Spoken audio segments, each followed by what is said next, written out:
Bala insisted that his position as national chairman is backed by both the party's constitution and the Constitution of the Federal Republic of Nigeria. Reacting to the inauguration of the Mark-led group, which was attended by the Independent National Electoral Commission, INEC, Bala said the meeting was illegal.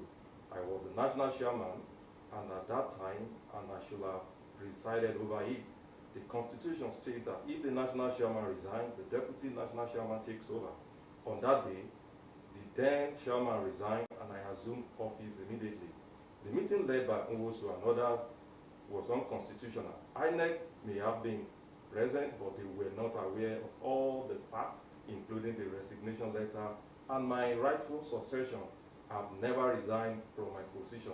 Referring to what he described as fabricated letter of resignation, he accused Nwosu and David Mark-led group of desperation, alleging that they forged his signature as well as those of some state chairmen in connection with the Court of Appeal terms of settlement and purportedly affirmed Nwosu as the party national chairman, among other irregularities.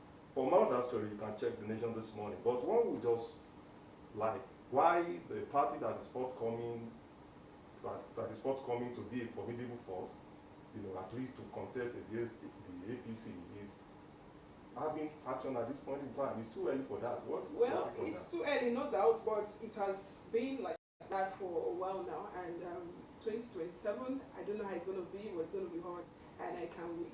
But what I'm even saying is, are they even ready? Because having the legal battles, having faction, disagreement, I expect them now to have gathered their heart in one place and possibly looking for a way to match up with the APC in 2027. But well, for me, I think in every disagreement, there will always be an agreement. So you disagree to agree. Okay. So if they are disagreeing now, I believe they will disagree. They are disagreeing now to agree. Okay. Hopefully, yes. Hopefully. So this is from Tribune. Residency in Nigeria should be 5 years single tenure, says Peter Obi. Peter Obi, 2023 presidential candidate of the Labour Party.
Probably it's like they are willing to come back to PDP. Exactly. OB to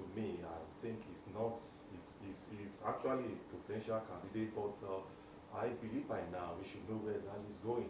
Because he can't keep dribbling us. Exactly. Let him start one place so that we know which one. The presidency tried to criticize him for stating that he's only going to do a term.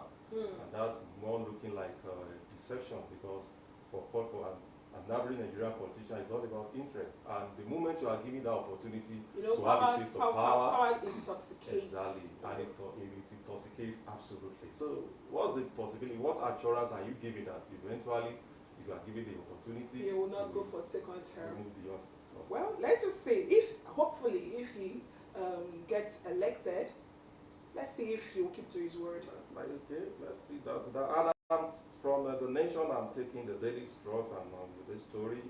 EFCC operatives storm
Still on the Tribune, FG pledges to pay top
the airport chaos that involved the legendary Fuji musician, K1 the Ultimate.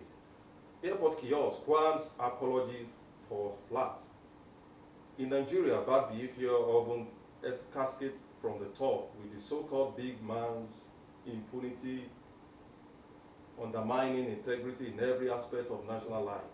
The incident involved celebrity musician Wasiu Ayinde, popularly known as Kwam1 and K1 the Ultimate, and the Value Jet Airlines at the National Azikwe International Airport on Tuesday.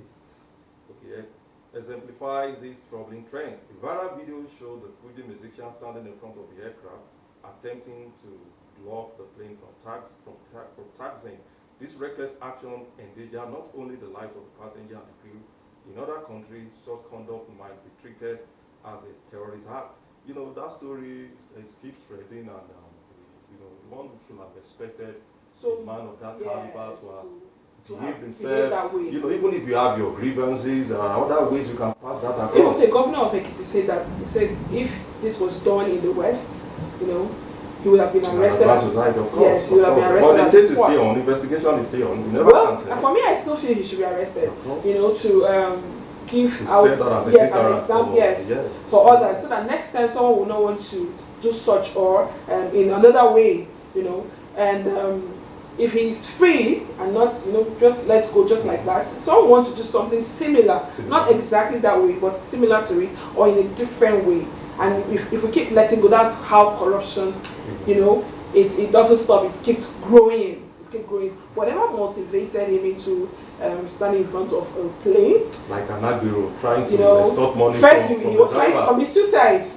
He was trying to commit suicide. And that's a serious offense. That's a serious offense here in Nigeria. And if he would have willingly, when they asked him for the substance he was holding, he would have willingly let go. Okay, this is what I'm holding. Why is he holding back? Why is he, denying? To ensure safety first, because safety first. Even on the part of the pilot, it was absolutely unprofessional. We have to balance. I'm glad they're actually. She's on suspension as we speak. She is. So there should be more. The system has to work in such a way that such things will never happen again. Will never happen again. Or irrespective in any means again. So, and maybe you should just wrap it up with the story you have. Yes, still from the Tribune. Davido pays.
$7 million. Because they have it. They have it, and they have to spend it.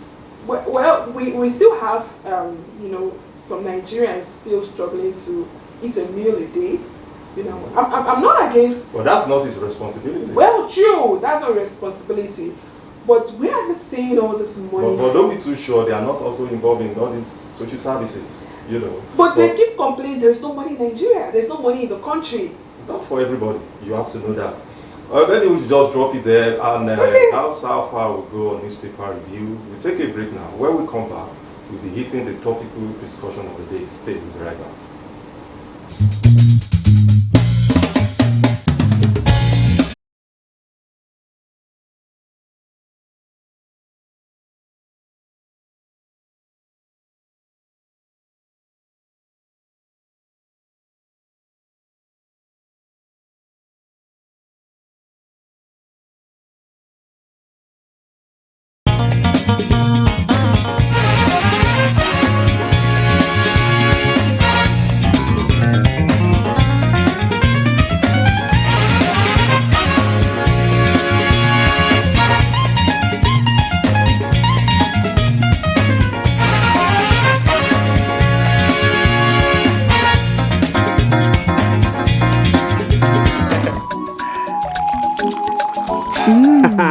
Oh, remember how mom used to wake up before everybody to make breakfast, iron our uniform? Let's surprise that woman with something special. Reward your mom by 3 Crowns Milk. Healthy moms, happy families.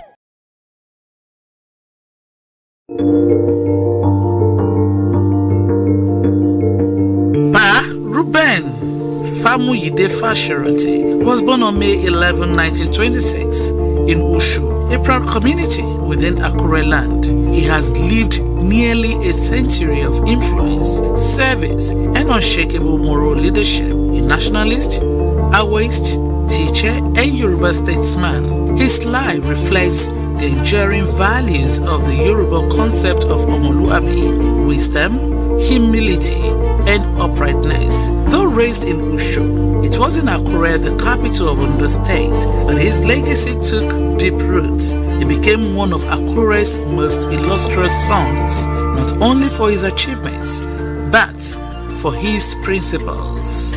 Fashoranti's academic journey took him from primary school in his village Ushu to Ondo Boys High School, then to Yaba Higher College, and to University College Ibadan, Nigeria's premier institution at that time. Abroad, he earned a diploma in education at the University of Hull and a master's in educational administration from Maguire University in Australia. He spent the best of his early years teaching and building schools, driven by a belief that education was the foundation for national development. He served as a teacher and principal in several schools across the Old Western region. Upon retiring from public service, he founded Omolere Nursery and Primary School, Akure High School, and St. Francis Academy, named after his late wife, Frances Awoshika. But Fashoranti was not just a classroom figure. He was a committed follower of Chief Obafemi Awolowo, a true Awoist in ideology and practice. Like Awolowo, he believed in federalism, regional development, free education, and justice. In 1979, he was appointed Ondo State Commissioner for Finance under Governor Adekunle Ajasin, another Awoist, where he helped shape fiscal policies that prioritized the people. When the June 12, 1993 election was annulled, the most credible in Nigeria's history, Fashoranti joined pro-democracy forces across Nigeria and the Yoruba nation, speaking truth to power. He was a strong pillar of the Nadeko movement in Afenifere, the platforms he used extensively to voice his resistance against military tyranny.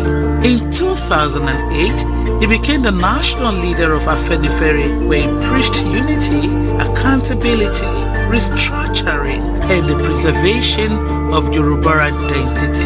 Under his calm but firm leadership, Afenifere remained Nigeria's conscience even in turbulent times. His commitment to justice was tested in 2019 when his daughter, Mrs.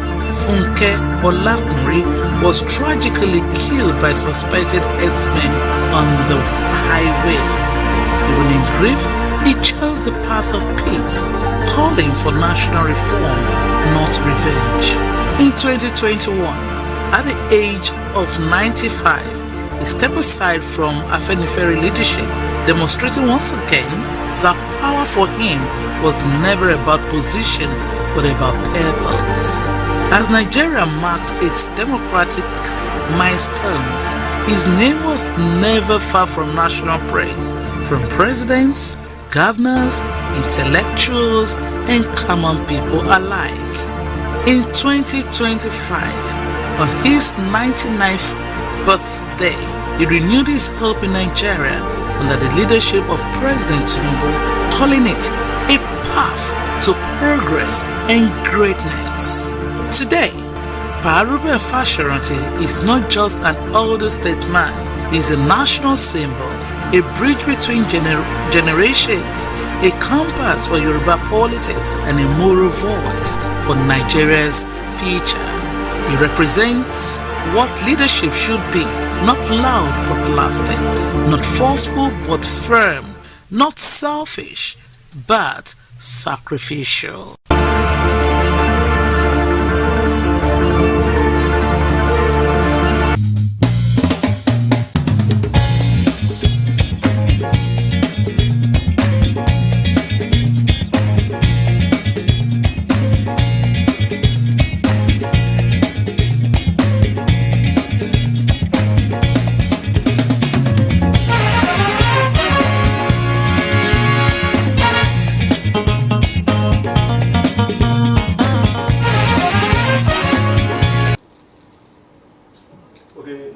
considering the topic, student power, speaking of student unionism in Nigeria. You know, gone as those days when the Nigerian campuses were not just citadel of learning, also theater for social change, where students, you know, boldly and courageously fought injustice, held government accountable, and somehow helped in shaping the political landscape of the country, starting from the days of the Ladipo, Sholake, the days of Wole Soyinka, Bio Okeowo, even down to the generation of Omoyele Sowore. Then today it's as if the spirit of that Luther is fading away, and people begin to ask the question, what is going on? What is happening? It's as if the students are no longer passionate about activism in Nigeria. And to help us with all of those questions and possibly take us down the history lane of student union in Nigeria, we have been joined. Who are leaders at the level of the students union should see themselves as, you know, the conscience of the nation, and not just, you know, the idea of occupying positions. You know, the likes of, you know, Obafemi Awolowo and others were not occupying positions when they saw themselves as the vanguard of the struggle for, you know, the liberation of the country. They were just passionate about writing, passionate about putting things out, sensitizing the generality of Nigerian people about the reason for transformation, the need for transformation. So it is not about the allure of the office or the benefits involved, or the values people can add, the kind of mindset they can bring to really deliver the country from the doldrums of probably poor leadership, or, you know, to liberate the country or their system. Okay. Thank you very much. You know, we used to have a strong unionism back in school.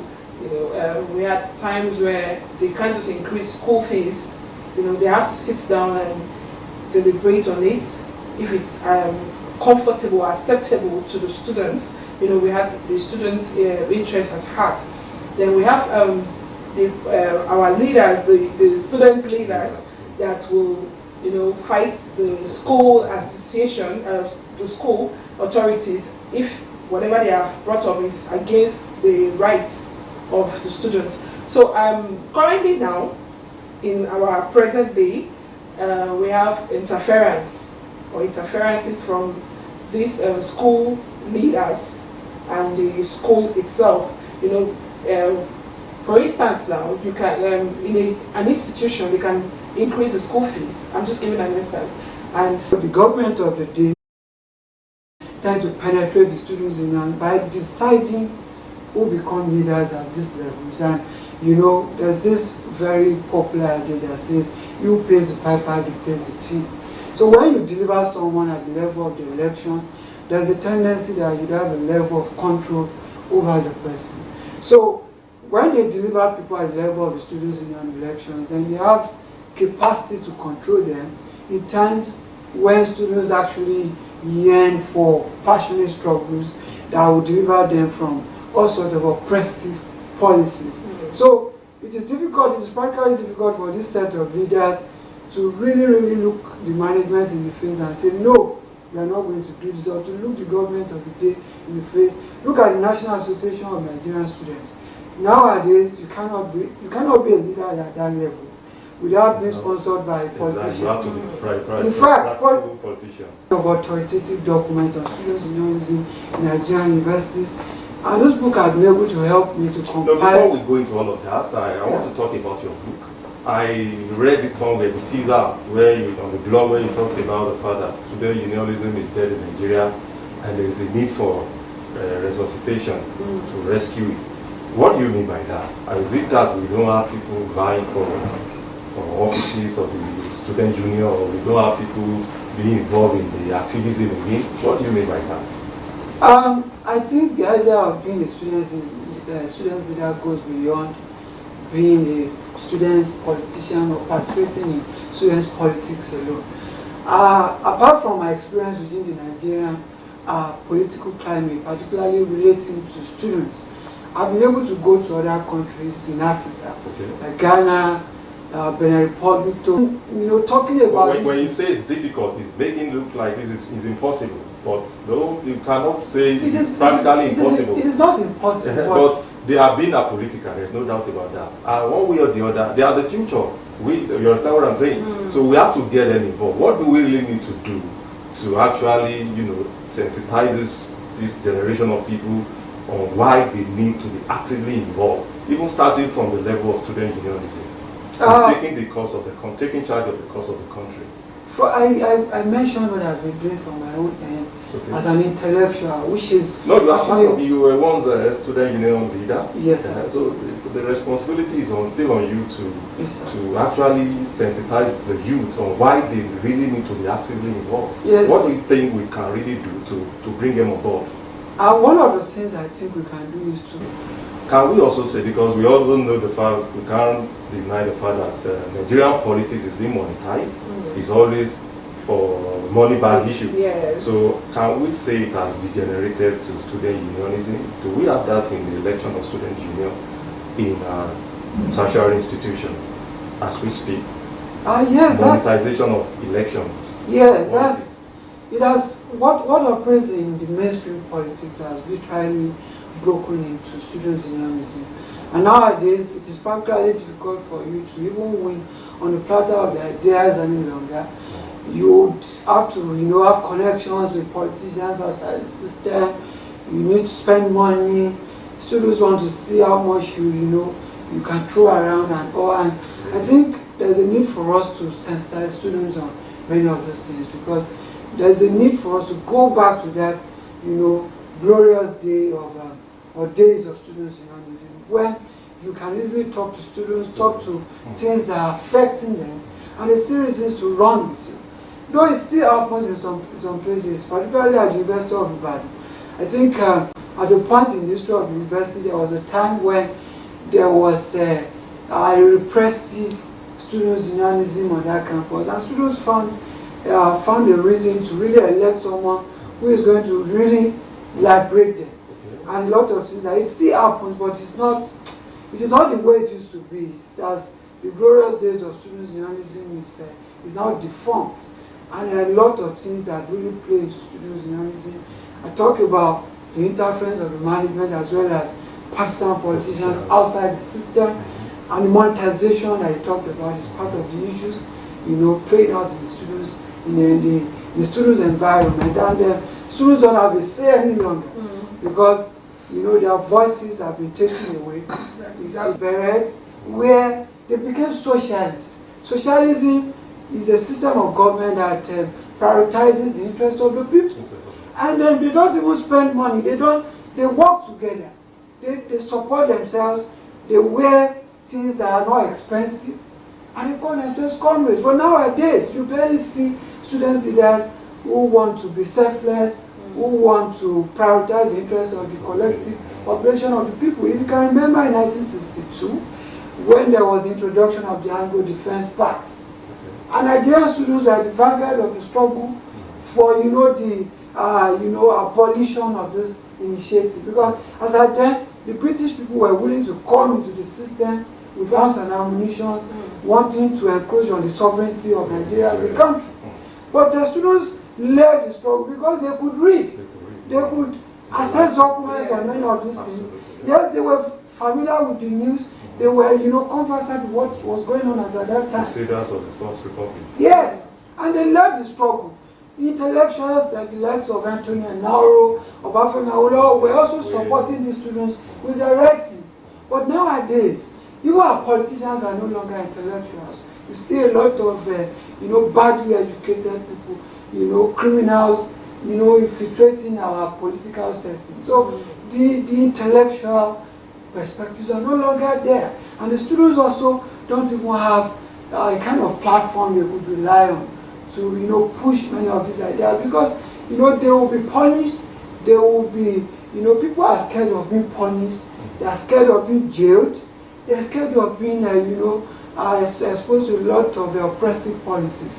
So this has literally eating deep into the fabric of students' unionism in the country. And it becomes practically impossible for we to have, leaders who are willing to bring change. That being said, you've been in the system. I want to ask, is there anything like a constitution of this? Of course, there should be. That will kind of,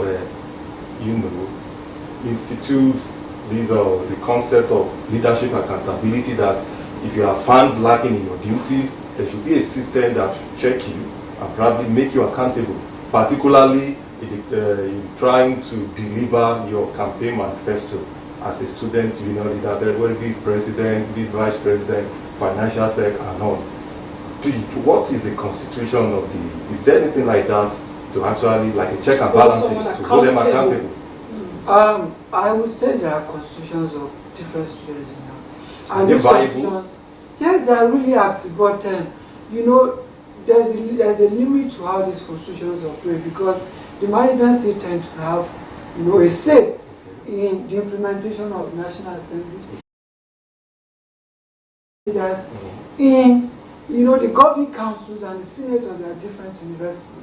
Because student leaders are expected to be stakeholders within the university system. But unfortunately in Nigeria, the student leaders are not represented, or the students generally are not represented in the senate and the governing council, which is the main places where decisions are being made at the level of you know, the university. And it is the responsibility of our legislators at the National Assembly to make sure these things are actually promulgated or enacted as laws. And this is a challenge to our, you know, legislators at the National Assembly, that there's a need for us to incorporate the students into the governance and the government of their universities by actually coming up with, you know, policies and laws that can get them to have a say in these places, because most of the time it's the lecturers that speak for students in these gatherings, and it should not be. A lot of things have actually happened after that time that has killed the spirit of this struggle. During the course of the You Must Go struggle that I talked about, students were killed in the course of this struggle. Yes, there were lots of lives, properties and all, across the country, not just in the University of Lagos alone, where it started, because as at that time, the University of Lagos was one of the headquarters of students unionism as at then, because the you know, the headquarters of the National Association of Nigerian Students at that time was the University of Lagos, and the struggle was led by the late Segun Okeowo, who used to be a student of one of our, you know, tertiary institutions in Ondo State here at the Army College of Education. And the struggle, you know, the likes of Late Gani Faweni was actively involved in this struggle, and they made sure students were able to put the government on the hot seat and give the government the reason to consider the students, because the government has a duty to educate the students in Nigeria. And these students they were not violent. They were students who were only interested in sensitizing the government of the day with respect to their rights. And unfortunately, in Nigeria today, our constitution does not even accommodate free education any longer. The right to free education has been subsumed under the, you know, socio-economic rights, where, you know, rights that are not even enforceable. You know, fundamental objectives of state policy. These rights only help or support state governments in drafting their manifesto. And when you look at the manifesto of most of the governments of the day, they are not implemented. Are you saying the governors are no longer paying student fees at the level of the... No, look at most of the universities in the country now. Tuition have been held everywhere, because there's no, the right to free education is not enforceable. Critics would like to disagree with you, give you the father. Or bring more people into the system to go back to school. Do you understand? And on the second thought, people don't really appreciate free things anymore. You know, when you obtain free things, you tend not to... You abuse it. You abuse it. You tend not to appreciate it. You understand? So, paying for your tuition fee will bring that morale, that ginger to... make you more responsible. Exactly. To make you more responsible to learn. Because it's from your sweat. You know you're going to pay this thing back. But it's not that prayer. You are not, yes. you are not prayer to pay back. Okay, let's hear your opinion. Many of those, you can make your findings. Many of those who are really doing well today in government, in many other strategic places, as of today in Nigeria, where people benefit. Not necessarily job. So the idea is for your mind to be liberated enough, taking advantage of the inherent opportunities in your environment, and you know, make money and also make the world a better place. Well, I mean, both ways. I'm just going to sit on the fence. I will support here, I will support there. You know. But let's talk about your book. It's for the yes, presentation is forthcoming and the launching. And I want to ask, what actually inspired that project? What inspired the project? It started while I was a student at the Adekunle University in Ondo State there. And as a student at the point, I was interested in leadership positions at the level of the Students' Union. And I was able to use the platforms I had to actually add value to the students. And it gave me insights or ideas of what Students' Unionism is all about as at that time. And I felt there was a need for me to write more about what Students' Unionism entails. And the book is a product of my extensive relationship with other students' unions across the country and my interactions with different students' leaders and the passion I have to really transform what we currently have. Speaking of that, the subject is a very sensitive subject because it is in history. Yes. Now, how do you go about gathering your information and data collection for such a project like that? You want to share that with us? Yeah, I was able to use different sources. Books, I explored books in most of the libraries within Nigeria and outside Nigeria. I also explored interviews with players in the field, as well